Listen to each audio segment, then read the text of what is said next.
Olá pessoal, bem-vindos a mais uma entrevista com o especialista. Hoje estamos aqui com a Fabiana Tosi. A Fabiana é fisioterapeuta, trabalha aí com a geriatria, gerontologia, no consultório, trabalha também com pesquisas ligadas ao envelhecimento na Universidade de São Paulo, docente da Universidade Anhanguera. E a ideia com você nesse vídeo, Fabiana, é discutir justamente um pouco sobre a especialidade, é entender um pouquinho o que é a fisioterapia geriátrica, gerontológica, qual que é o paciente que se beneficia especialmente dessa especialidade, enfim, para que as pessoas entendam se é esse profissional que eles estão precisando até, né? Então, primeiramente, bem-vindo e obrigada pela disponibilidade. Muito obrigada, doutor João. É um grande prazer estar aqui e poder discutir temas tão caros, né? A geriatria e a gerontologia. Então, espero poder contribuir e ser útil aí nas nossas discussões. Ótimo. A primeira coisa que eu ia te perguntar é justamente o nome da especialidade, porque muitas vezes fala, geriatra, mas a especialidade é geriatria e gerontologia. O que é a geriatria? O que é a gerontologia? Perfeito. Parece apenas uma questão de semântica, né? Geriatria, gerontologia, mas é importante a gente marcar esses termos porque eles vão expressar, no caso da gerontologia, a área que vai abarcar vários profissionais da área da saúde, então tem esse contexto multiprofissional, né? Não apenas profissionais da área da saúde, mas outros profissionais de diversas outras áreas que se dediquem ao estudo do envelhecimento humano e que, a partir disso, desenvolvam seus serviços ou seus produtos, né, de uma forma mais direcionada, mais específica para atender às necessidades dos pacientes idosos. Então, gerontologia abarcando, então, várias funções e geriatria marcando, então, a especialidade do médico, né? E no caso, a fisioterapia, então, gerontológica, ela é uma especialidade da fisioterapia, já desde 2016, reconhecida, né, pelo Conselho Federal de Fisioterapia e Terapia Ocupacional. E vai ser uma área muito clínica, né, no sentido de que o profissional dessa área, ele vai na grande maioria das vezes, se ocupar de um indivíduo que tem múltiplas morbidades, né, que vai ter talvez várias demandas para o tratamento fisioterapêutico, né, não apenas questões ortopédicas, mas uma constelação, às vezes, de sintomas, né, então neurológicos, cardiológicos, enfim. Então, é uma especialidade realmente que vai se voltar para atender de uma forma talvez mais específica, mais direcionada às necessidades da pessoa idosa. Ótimo. Bom, a fisioterapia tem diversas áreas de atuação, então talvez a mais difundida seja a parte ortopédica esportiva, né? Mas tem uma área importante também assim, que envolve a parte cardiológica e pulmonar, cardiopulmonar, né? Uhum. Existe fisioterapia voltada mais para questões estéticas, dermatológicas, oncológicas e outras áreas, né? E muitas vezes o idoso ele pode eventualmente, olha, um idoso saudável, só que ele tem uma artrose no joelho, né? Ele pode Uhum. estar indo talvez para um fisioterapeuta que trabalha com essa parte ortopédica, né? Em outros casos, ele de fato vai ter um foco mais nessa área de gerontologia. Qual é o paciente que você fala, esse é o paciente que de fato vai ser melhor tratado com alguém que tem o foco de trabalho em gerontologia? Tá, eu acho que não existe assim uma recomendação muito específica. Eu creio que a abordagem, o olhar gerontológico, na verdade, né, do profissional que está mais envolvido com as questões relacionadas tanto à senescência como à senilidade, né, talvez ele possa responder de uma maneira mais atenta, não apenas às questões, às queixas principais que o fisioterapeuta, que o paciente traz para uma consulta fisioterapêutica, exemplo, uma dor, né, devido à sua osteoartrose, então, enfim, uma questão mais pontual, Mas o profissional, o gerontólogo, ele vai se ocupar de compreender o contexto em que está inserido esse paciente. E aí, a partir disso, acho que várias contribuições podem ocorrer, né?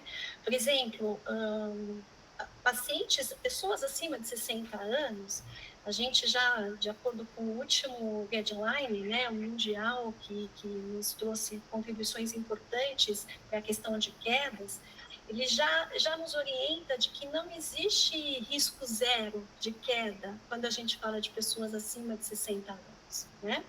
Então, só por essa questão, a gente já enxerga uma relevância, um papel talvez um pouco mais destacado desse profissional, que vai se ocupar dessa abordagem, né, mais ampla, para que essas questões que ainda muitas vezes não estão no radar do paciente, né, porque ele é robusto, ele está super saudável, super inserido na área de trabalho, enfim, mas que por conta do próprio processo fisiológico de envelhecimento, a gente já sabe que existe um risco. Ele pode ser baixo, né? Mas já existe um risco. Então, a gente tem algumas contribuições desse guideline bastante importantes em relação a isso, né? Como que a gente vai estratificar, por exemplo, o risco de queda, né? Então, acho que eu acho que só para dar um exemplo desse paciente, né, super ativo, que de repente vai fazer fisioterapia, o quanto que talvez o profissional da ortopedia e o profissional da gerontologia, como eles podem, né, muitas vezes contribuir para aquela queixa principal de uma forma parecida, mas o gerontólogo vai olhar para essas outras questões, né, que pode ser que o profissional mais envolvido com as questões ortopédicas apenas, talvez ele não tenha tanto esse foco, né, essa questão assim tão apurada. E acho que outras tantas questões também, né, podem ser melhor observadas pelo profissional da gerontologia. Ótimo. Normalmente, quando você está no consultório ortopédico, até por uma questão de convênio médico, infelizmente a gente tem algumas, mesmo paciente que particular vai pagar, mas ele quer ter algum benefício que venha do plano aí, reembolso, coisa assim. E a gente acaba Uhum. seguindo um pouco aquelas regrinhas, tantas sessões para fisioterapia para o joelho, fisioterapia para o ombro, fisioterapia para o quadril. E a gente chega naqueles pacientes que tem uma queixa que não é no joelho, no ombro, no quadril, mas que tem, olha, uma hora está a coluna, outra hora o joelho, outra hora o quadril, outra hora o... Enfim, que tem mais... é muito comum no idoso esse quadro de queixas multiarticulares e isso associado a um processo de sobrecarga, no processo de envelhecimento, ou seja, de perda de mobilidade, perda de massa muscular, ganho de massa gorda, né, perda de atividade, condição cardiopulmonar, ou seja, você começa a ter queixas que não são necessariamente uma lesão que está causando aquilo, né? Como que vocês trabalham esse tipo de paciente no consultório?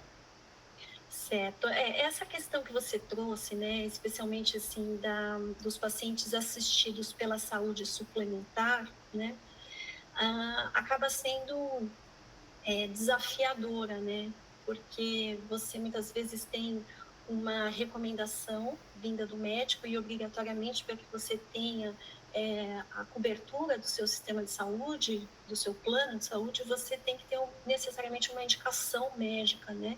E essa indicação, ela vem com um número, né, um número previsto aí de sessões que muitas vezes pode ser menos, outras vezes pode ser muito mais, enfim, mas é necessário, né? A gente sabe que precisa estar marcado lá o número de sessões. Então, a gente se vê um pouco preso nesse sentido, né? Isso para o paciente também é bastante complicado, porque uma vez vencendo essas 10 sessões, você precisa de uma nova solicitação médica e de uma nova solicitação médica. Então, eu poderia dizer que nós, fisioterapeutas, estamos bastante acostumados a lidar com isso, né?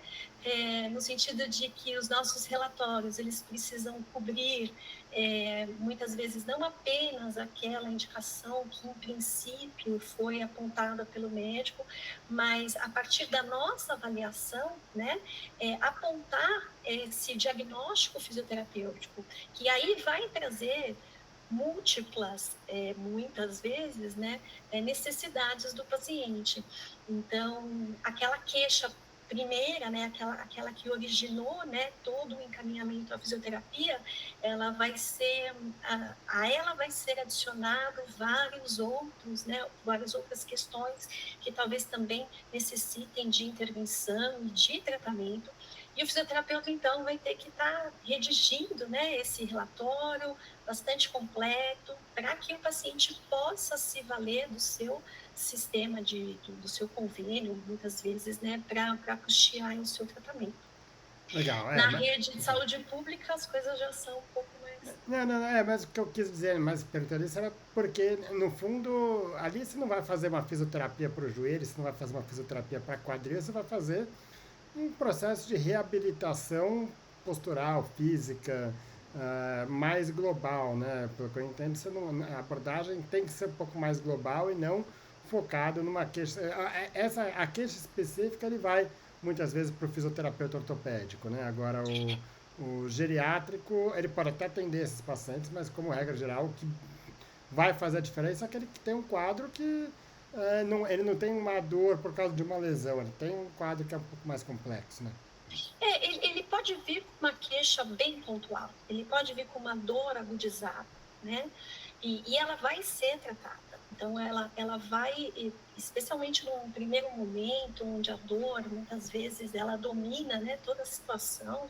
Então, a gente também vai se valer de recursos físicos, né, eletroanalgesia, para tratar aquele caso. Então, a gente também vai usar todos os recursos da fisioterapia, assim como é feito, né, na ortopedia, né, por assim dizer, clássica.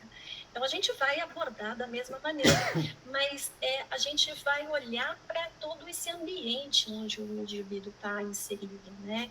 Então, faz muito sentido, numa consulta com o fisioterapeuta gerontológico, compreender quem é aquele indivíduo, se ele mora ou não sozinho, se ele tem uma rede de apoio ao seu redor, né?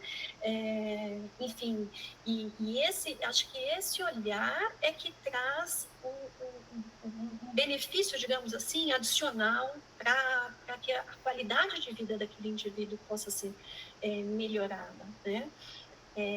Então, sim, a gente pode lidar com questões agudas. Uma coisa que é muito comum na prática clínica é você receber um paciente que veio por conta de um pós-operatório, né? Então, ele sofreu uma queda, ele fez lá uma artroplastia de quadril, enfim, o que foi necessário, e aí ele foi para a reabilitação. Nesse momento, talvez a intervenção de alguém focado na gerontologia vai reabilitar, né, aquele quadril, por exemplo, mas também vai olhar quais foram as condições que levaram a essa queda, né? Vai ter condições de posteriormente avaliar todo esse controle postural para entender qual é a fragilidade desses sistemas e então intervir, né, de forma mais específica para a prevenção de novas quedas. Então, acho que não quero me adiantar, talvez a gente fale especificamente sobre queda, mas sem dúvida nenhuma é algo que estará no radar, né, do profissional que atua mais especificamente com essa população. Ótimo. Bom, com o processo de envelhecimento, muitas vezes há uma perda gradativa da capacidade, que a gente fala de capacidade funcional do indivíduo, né? Então, mais do que, é um problema articular, é um problema cardiológico, é um problema, enfim, reumatológico, pressão alta, isso tudo vai, de alguma forma, comprometendo a capacidade funcional dele. E isso se traduz, talvez a principal forma que isso vai levar é uma redução na velocidade de marcha, uma redução da velocidade de caminhar, né? Como que você avalia isso do ponto de vista clínico com os pacientes? Qual a importância da velocidade de caminhada? Certo. Bom, esse é um tema muito, muito caro para nós da geriatria, da gerontologia, né? A avaliação da marcha, e especialmente falar da velocidade da marcha, pode ser um grande marcador para a gente, né? Em termos de capacidade funcional. Né? Então, quando a gente fala da avaliação gerontológica, a gente vai ter como principal observação exatamente a capacidade funcional, que se traduz como a pessoa vai realizar suas atividades de vida diária, a sua independência, a sua autonomia para realizá-las. E uma forma que a gente tem de identificar essa questão pode começar exatamente pela avaliação da marcha e da velocidade da marcha. Né? Então, por conta do próprio processo de envelhecimento biológico, a gente vai tendo, né, toda essa degeneração dos sistemas fisiológicos, então é o músculo esquelético, é o neurológico, é o cardiovascular, enfim, e esse conjunto de alterações que ocorrem em múltiplos sistemas orgânicos, eles podem se expressar para a gente através da velocidade da marcha. Quanto mais lentificado, né, é essa marcha, maior vai ser a nossa preocupação em relação em como está o equilíbrio de todos esses sistemas, né? Então, lentificação da marcha é tida como um aspecto muitíssimo importante que pode, inclusive, marcar a fragilidade de um idoso, né? É uma das formas como a gente avalia a síndrome da fragilidade. Ótimo. E na prática clínica é simples, na verdade, né, de se mensurar isso. A gente vai estabelecer existem vários protocolos para isso, mas a gente vai avaliar uma determinada distância e vai se cronometrar, né, o tempo que a pessoa leva para fazer essa caminhada. Então, assim, em termos gerais, a velocidade entre 0,8 e 1 metros por segundo, né? Quando isso está fora desses parâmetros, acaba sendo possivelmente um marcador aí para fragilidade e risco de queda. Ótimo. E você tem como trabalhar isso? Quer dizer, você consegue melhorar essa velocidade de marcha do idoso? Sim, sim. Um dos nossos objetivos pode ser exatamente a melhora da marcha. Então, vários aspectos, na verdade, da marcha serão avaliados, né? Então, a largura desse passo, a cadência, a capacidade de elevação desse membro inferior para cada um dos passos, a sua postura em termos assim de anteriorização de tronco, né? A marcha no sentido de direção. Então, quando a gente observa aquele idoso que avaliei ontem ainda uma paciente que apresentava uma marcha com uma boa velocidade, ela conseguia realizar numa boa cadência, ela andava muito bem, por exemplo, em esteira, né? Mas quando no ambiente, na avaliação normal, né, fora da esteira no caso, ela apresentava um desvio dessa marcha, né? Então ela não conseguia seguir uma linha reta. E chamava muita atenção esse desvio. E esse desvio, muitas vezes, é que provocava uma instabilidade. E aí, por conta disso, ela relatava medo de cair, né? Então, essa capacidade de manter uma direção, enfim, são vários aspectos, né? Existem várias maneiras, vários instrumentos validados que a gente utiliza para avaliar a marcha. E não a marcha apenas no único sentido, mas a marcha de costas, a marcha lateral, a marcha em velocidade, a marcha lentificada, a marcha em tandem, né? Que quando a gente solicita que o paciente coloque um pé um na frente do outro. Então, várias maneiras de explorar ao máximo, né? A nossa capacidade de enxergar o que está acontecendo lá, né? Com aquele indivíduo e entender qual é a disfunção que ele está apresentando. Ótimo. Um dos maiores problemas ligados à saúde do idoso, ao envelhecimento, você já citou algumas vezes aqui, é o risco de queda, né? Primeiro, queria saber de você, o que a gerontologia considera como um idoso com quedas frequentes? Porque cair uma pessoa de 20 anos também cai, né? Agora, quando que isso se torna um problema? Isso é uma questão importante, assim, né? A forma como você colocou aí o início dessa pergunta. O que é considerado, né? Porque todo mundo, de repente, pode estar sujeito a uma queda, né? Só que, quando a gente olha para os estudos, a gente vê que pessoas acima de 60 anos, 65 anos em países desenvolvidos, só por conta da idade, eles já passam a ter 30% a mais de risco de queda. É aquilo que a gente quer dizer, né? Mesmo que você não tenha outros fatores de risco, o fato de você ter a idade acima de 60, 65 anos já se atribui um risco maior de queda. Então, a gente não está falando de risco zero, né? Então, o idoso já parte desse patamar. Se eu estou com idosos mais longevos ainda, acima de 80 anos, esse risco passa para 50%. Se eu estiver falando de idoso institucionalizado, também, né, dobra o risco de queda. Então, mesmo não havendo histórico de queda, e esse inquérito a gente faz sempre na avaliação, né? Então, é comum, né, o idoso ser questionado sobre quantas quedas, ou se ele teve alguma queda, por exemplo, no último ano. Né? Então, a conta que a gente acaba fazendo, né? No seu último ano, teve ou não alguma queda? Mesmo que ele não tenha tido queda, e mesmo que ele não apresente alteração de velocidade de marcha, por exemplo, ele já passa a ser, ele já é elegível a programas de educação, né, em relação à prevenção de queda.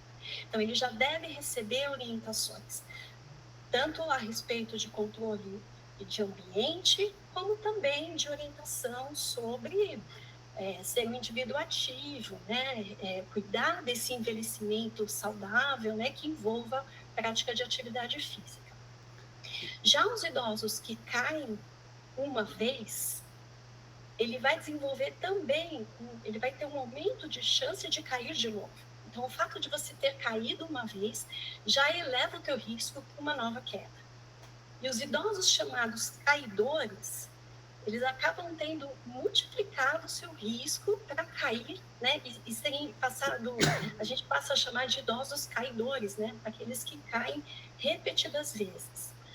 A gravidade também, em relação às consequências dessa queda, elas também nos chamam bastante atenção. Então, ainda que você teve uma única queda, mas essa queda trouxe uma sequela, um ferimento importante, uma lesão importante, isso ganha também uma maior importância, né, em termos de estratificação de risco, né, para desenvolver novas quedas. Então, a gente não pode normalizar essa situação, né? Às vezes eu ouço assim, a família de pacientes contando para a gente, não, avô, mãe, enfim, caiu, mas chegam a expressar uma certa compreensão, né? Porque é tão idoso, mas já tem 80 anos, já tem, enfim, né? E cair é como se fosse algo comum, né? Faz parte desse processo de envelhecimento. E a gente não pode admitir que essa situação seja normalizada. De fato, ela é mais comum exatamente pelos fatores que a gente está colocando, mas ela não pode ser considerada normal. Né? Então, por quê? As intervenções existem exatamente para protegê-los, né? Ótimo. Bom, a queda do idoso é um fator que de fato está muito ligado à avaliação do médico geriatra mesmo, né? E isso a gente fala por quê? Porque como ortopedista a gente recebe muito, né? Paciente que caiu ou tem quedas frequentes, o que, que pode ser feito? E a primeira coisa que se pensa é, precisa fortalecer, né? Quer dizer, fortalecimento é importante, mas existem diversos outros fatores que precisam ser pensados, é por isso que a gente fala tanto que esses pacientes precisam do geriatra, não do neurologista, do ortopedista, do otorrino, enfim, né? Que fatores que você lista, além dessa parte musculoesquelética, que é meio óbvia, que podem contribuir para quedas no idoso? Tá. Quando a gente fala assim de controle postural, né? E Controle postural é visto como uma questão dinâmica, né, relacionada à orientação e estabilidade corporal. Ele vai ser controlado por três sistemas. Um deles, esse músculo esquelético, na verdade, o somatosensorial, né? Então, esse sistema proprioceptivo, né? Daqueles receptores que estão lá no músculo, os receptores que estão na articulação, né? Esses receptores cutâneos, enfim. Então, esse é um sistema, seria um pilar aí para contribuir na estabilidade do indivíduo. E aí os outros dois seriam o sistema visual, para o qual a gente tem também que ter toda uma atenção, né, para identificar, enfim, deficiências visuais, enfim, e compreender as alterações fisiológicas que ocorrem nesse sistema. E a partir daí uma série de orientações que devem ser dadas, né? E o terceiro, o sistema vestibular. Então, na fisioterapia, quando a gente vai explorar o controle postural e identificar qual desses domínios precisa de uma atenção mais direcionada, a gente faz a avaliação desses sistemas, né? Então, há diversas maneiras de você entender como que está a integração desses sistemas sensoriais, né? Então, daquela contribuição de um sistema músculo-esquelético, e aí falando mais especificamente desses proprioceptores, desse sistema visual e desse sistema vestibular, né?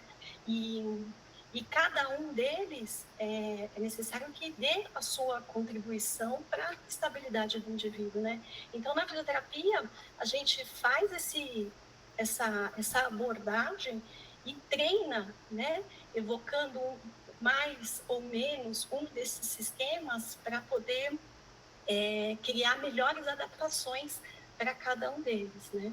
Então, falando de força, que é fundamental para que isso funcione, então, além desses três sistemas, a força é fundamental, e também mobilidade, né? Bastante importante, a gente precisa trabalhar para trabalhar limites de estabilidade corporal, eu preciso ter amplitudes de movimento também que contribuam, né, para a manutenção do equilíbrio, e as questões comportamentais, né, que são fundamentais. A gente também precisa atuar no processo de educação do paciente para que ele possa identificar as situações às quais ele se coloca em risco, muitas vezes, né? Então, eu acho que essa abordagem, ela tem que ser... A gente não pode focar só no sistema muscular, apesar dele ser extremamente importante, né? Mas a gente também tem que, enfim, olhar para todos esses sistemas sensoriais, né? Que eu citei, e para os fatores comportamentais. Acho que isso é fundamental. Ótimo. Bom, quando você pega esses idosos aí que, enfim, estão tendo bastante quedas, é importante entender que é uma abordagem que acaba sendo multiprofissional, né? E um outro profissional muitas vezes envolvido é o terapeuta ocupacional que trabalha com essa área também de geriatria. Mais chamando a atenção porque você falou de tentar entender esse ambiente, né? E muitas vezes os fatores de risco estão dentro da casa dele. Ah, sim. Sim, os fatores ambientais, a gente quando estuda, né, os fatores de risco para queda, a gente, né, tenta entender quais são esses fatores intrínsecos, né, então todos aqueles relacionados à capacidade do indivíduo, né, enfim, a necessidade de desenvolver força e tudo mais referente a controle postural, mas as questões extrínsecas, né, aquelas que estão lá muitas vezes presentes sem que as pessoas, né, é muito comum a gente numa conversa sobre fator de risco para queda, elas trazerem as questões do tapete, né, como se o tapete fosse o único vilão aí da situação. Existem muito mais elementos dentro do ambiente que passam absolutamente sem que a pessoa perceba o quanto eles podem representar de risco. E o terceiro aspecto, o comportamento, né? Muitas pessoas se expõem de fato ao risco porque elas acham que, não, comigo não. né? Eu tomo cuidado, eu consigo, especialmente os idosos, ainda mais jovens, né? Eles ainda trazem, né, os comportamentos diante sem identificar necessidades de adaptações, né? E de cuidados extras. Enfim, então a gente tem que olhar para esse ambiente, sem dúvida nenhuma, né? Acho que os atendimentos domiciliares, muitas vezes, eles trazem essa oportunidade para a gente poder investigar como que está os locais, né, por onde essa pessoa transita e ajudá-los a compreender, talvez, uma necessidade de adaptação, o que não é muito fácil, muitas vezes, né? Ótimo. É a cadeira que gira, é o chinelo, é a luz que está fraca, enfim, tem vários fatores aí que precisam ser É você avaliados. não usar o corrimão da escada, por exemplo, Ou não ter o né? corrimão na escada, né? E quando tem, você acha que não Exato. precisa acender a luz, enfim, uma série de questões aí que às vezes a gente precisa de. Mas eu acho que é com muita sensibilidade, sabe, que a gente tem que abordar essas questões, né? Claro, claro. É, acho que é com muita cautela, muito respeito, né? Porque você alterar comportamento é uma coisa muito difícil para todos nós, né? Quando a gente fala de mudanças de hábito, por exemplo, elas envolvem tantas outras questões. E aí você falou da equipe multiprofissional, né? Do quanto é importante, às vezes, uma abordagem vinda de diferentes profissionais, exatamente para lidar com questões para as quais a gente não vai ter ferramenta, né? Então você precisa às vezes de uma abordagem de um psicólogo, né? Enfim, de um terapeuta ocupacional, às vezes com uma adaptação mais específica, né? Então, acho que tudo isso, acho que tem que ser observado. Acho que o profissional de saúde que estiver é, em contato com esse paciente, ainda que ele não tenha, pela, pela, pela, pela sua profissão, as ferramentas específicas para intervir, ele vai ter que, no mínimo, ter condições de rastrear o que está acontecendo para encaminhar, né, para os colegas que sim poderão fazer diferença com seus instrumentos, né, próprios e, e talvez esse conjunto de situações melhore a qualidade de vida, que é o que a gente pretende sempre, né? Ótimo. Um outro ponto que, de fato, é onde o geriatra, quem trabalha com geriatria, de fato, é quem vai saber direcionar muitos pacientes, é o idoso frágil, né? O que que é um idoso? O que que é considerado um idoso frágil?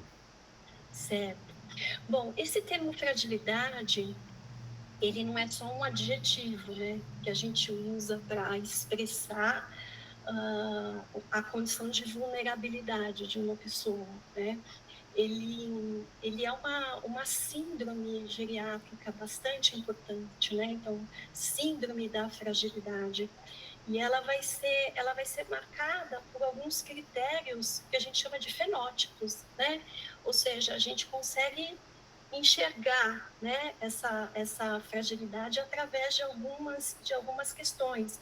Por exemplo, uma perda de peso não intencional, né? Então, é aquele indivíduo que eu estou observando isso com um paciente meu, né? Uma perda de peso que não está sendo explicada, não tem dieta envolvida, uma normalidade em termos de ingestão calórica de alimentos, nada mudou e está perdendo peso, peso, peso, peso, né?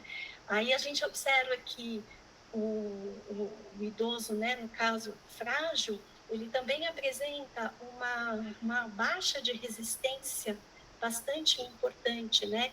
Então, o cansaço para atividades que ele normalmente fazia antes, né? E que também se torna mais importante.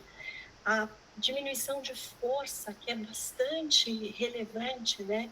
Então, essa diminuição de força para atividades muito básicas. Então, se torna um problema levantar da cadeira, por exemplo, né? É, e a gente tem também o critério de atividade física. A falta de atividade física por si só acaba também sendo um critério que pode levar à fragilidade. Enfim, bastante conceitual, né, essa questão, mas acho que o importante a ser dito é que a fragilidade não é apenas uma palavra que a gente usa, ela é a expressão de múltiplos sistemas orgânicos que estão entrando, que estão deficientes, né? E isso resulta numa reserva funcional diminuída. É o idoso que vai estar muito mais suscetível a complicações da sua saúde. Ele vai ter muito mais dificuldade para reagir a uma infecção, né? Ele vai ter muito mais dificuldade de voltar a um estado anterior após qualquer agressão, né, que ele venha a sofrer. Então, assim, uma questão que precisa também ser rastreada por todos os profissionais da saúde que atendem pessoas idosas. Isso é muito importante, os consensos recomendam isso, né? Que todos os profissionais que estão envolvidos no cuidado do idoso, os profissionais de saúde, eles saibam reconhecer os sinais de alerta que vão denotar aí a síndrome da fragilidade, né? E quando esse indivíduo ainda não é considerado frágil, mas ele é um pré-frágil, né? Pela pontuação de alguns desses critérios, já é muito importante que ele já receba, né, intervenções específicas. E uma das primeiras linhas de tratamento para a fragilidade é a atividade física, né? A recomendação para que se realize exercícios físicos, ela é colocada como assim, o número de evidências que a gente tem para isso é bastante robusta, então a gente precisa tratá-los com exercício físico também.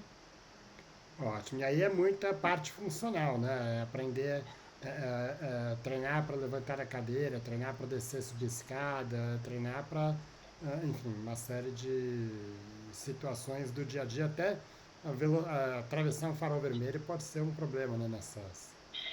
A gente quando fala de exercício físico voltado na fragilidade, a gente vai pensar no que a gente chama de exercícios multicomponentes ou multimodais, né? Isso significa que numa mesma sessão de exercício, eu vou contemplar diferentes capacidades físicas. Então, a aptidão física, ela vai ser trabalhada através de exercícios específicos para atender às diferentes capacidades físicas. Então, necessariamente, essa abordagem, ela tem que ter exercícios de força, exercícios de resistência, exercícios de equilíbrio, exercícios de mobilidade ou flexibilidade. Então, todos eles sendo trabalhados, sendo oferecidos dentro de uma mesma sessão de treino, por exemplo, né? E a parte cardiovascular? Porque muitas vezes os idosos falam que, pô, fico cansado, né? Mas fico cansado para fazer as coisas. Às vezes para sair da cama e ir para a sala e se cansa. Exatamente. É, e um dos componentes que a gente vai abordar, além da força fundamental, é a realização de exercícios aeróbicos, né? É interessante, quando a gente fala de exercício aeróbico, a gente pensa em durações bem prolongadas, né? 30, 40, fala cardio, né? Para quem vai para academia fazer exercícios, né?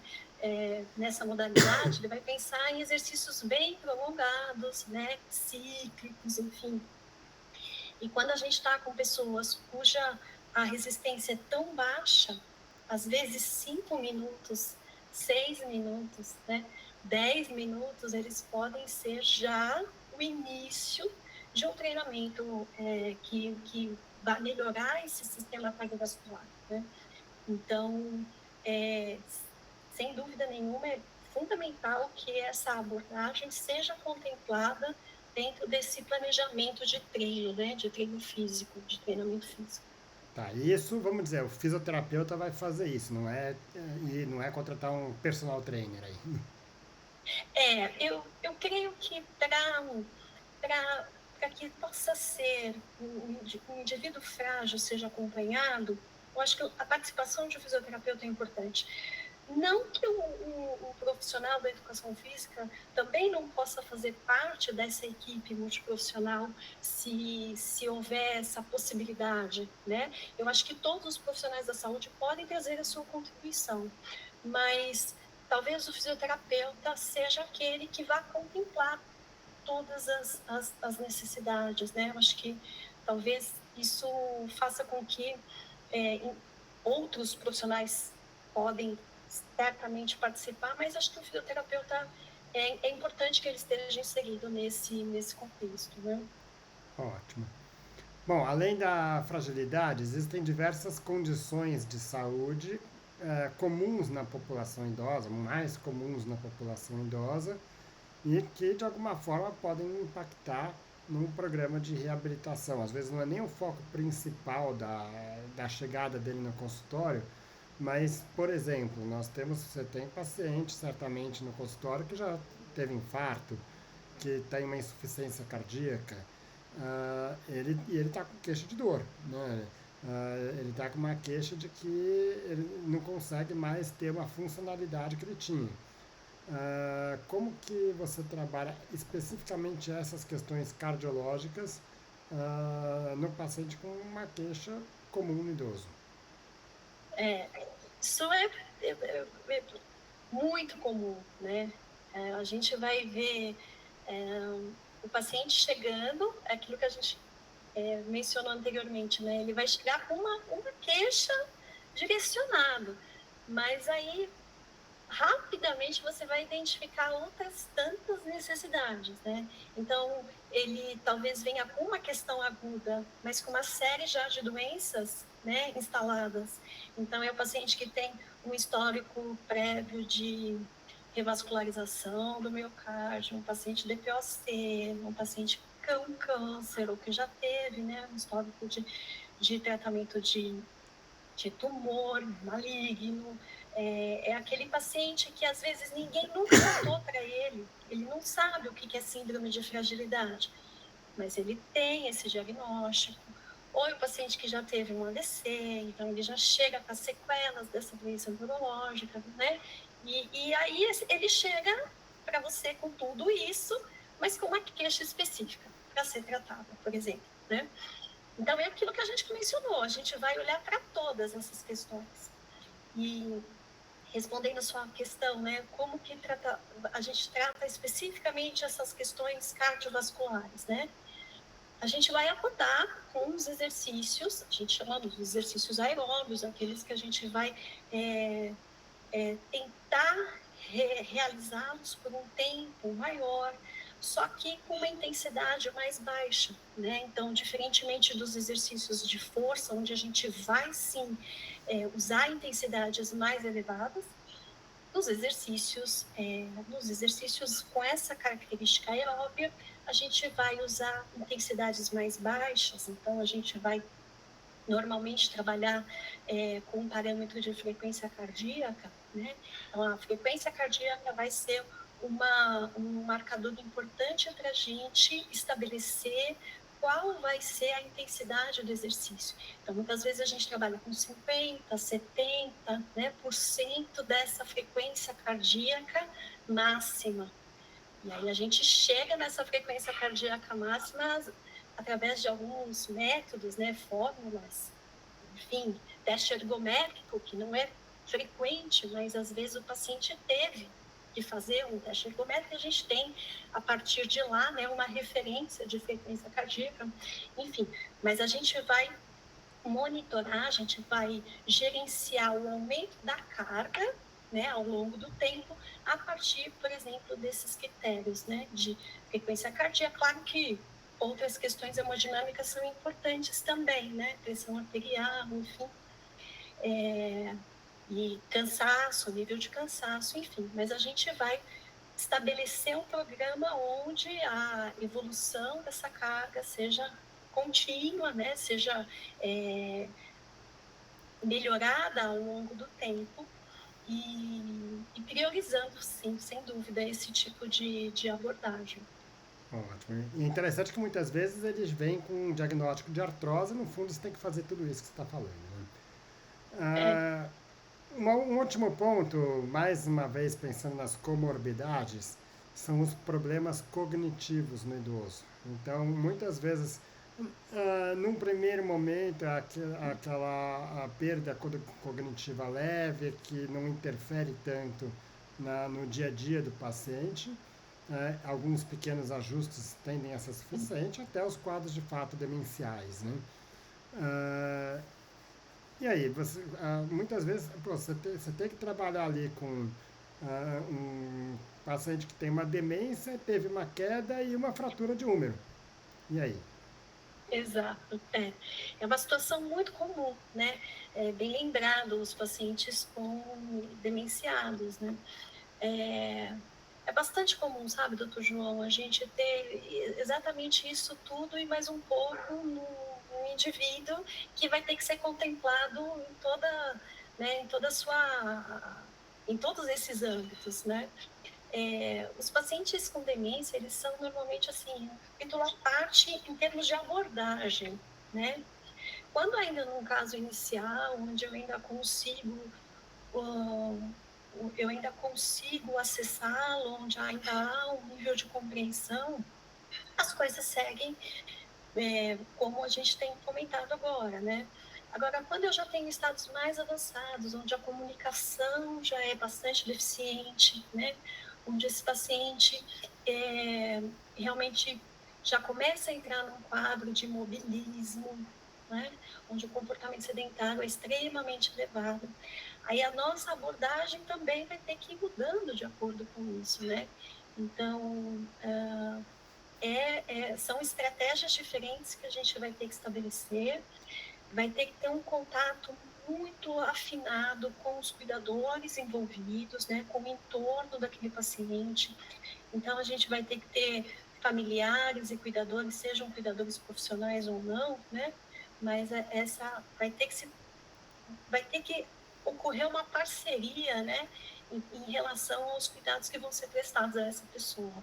Então, aí o papel dos familiares e desses cuidadores, então, vai ser extremamente relevante para que a gente possa ter sucesso aí em algumas intervenções, ou pelo menos para passar a controlar as complicações que vão ser decorrentes dessa demência e desse estado, muitas vezes, de imobilismo que esse paciente já começa a adotar, né? Legal. Bom, Fabiana, a ideia de trazer essa discussão um pouco aqui hoje é porque, vamos dizer, a gente como ortopedista vê muitos pacientes que de fato se encontram às vezes perdidos aí, porque já passou com 50 profissionais ah, as coisas não se resolvem, vamos dizer. Ou então, pior do que isso, né? Aquele paciente que já tem uma artrose que não, nada vai resolver. A única indicação é a prótese. Mas a prótese não pode fazer porque tem um histórico cardiovascular que é de alto risco. Ou então faz e tem um resultado ruim, porque no fundo falta essa avaliação um pouco mais ampla do paciente. Então, eu acho que é chamar atenção um pouco para a especialidade mesmo, porque talvez vocês tratem tão bem quanto outros ortopedistas uma artrose do joelho, mas esse quadro mais completo, quando está presente, ele precisa de alguém que tenha esse foco, né? E a gente precisa contemplar várias necessidades, né? Vai ser um profissional que vai ter que dar conta de uma demanda que vai exceder vai ultrapassar uma única área, né, de abordagem, né? Não é só ortopedia, não é só neuro, não é só cardiopneumo, né? Não é só onco, não é só reumato. Então, você vai ter que, talvez, ter ferramentas para poder atuar. Claro que a agudização desses quadros muitas vezes vai requerer um profissional ainda mais especializado, né? Vamos supor um paciente em cuidados paliativos, né? Um idoso em cuidados paliativos, hospitalizado, ele vai ter que ter uma assistência de um profissional, no caso, um fisioterapeuta, mas talvez mais focado ainda nessa área, né? Uma fase aguda, um paciente que acabou de fazer uma revascularização do miocárdio, ou um paciente que vai necessitar de ventilação mecânica, né? Então, aí os profissionais específicos da área, eles talvez vão ter Precisar ser mais acionados aí. exato, eles vão gerenciar muito melhor, né? Tá Essa... ótimo. Legal, Fabiana. Obrigado mais uma vez a disponibilidade. Acho que foi bastante proveitosa a discussão. Eu que agradeço, foi um prazer, muito obrigada pelo convite, fico à disposição.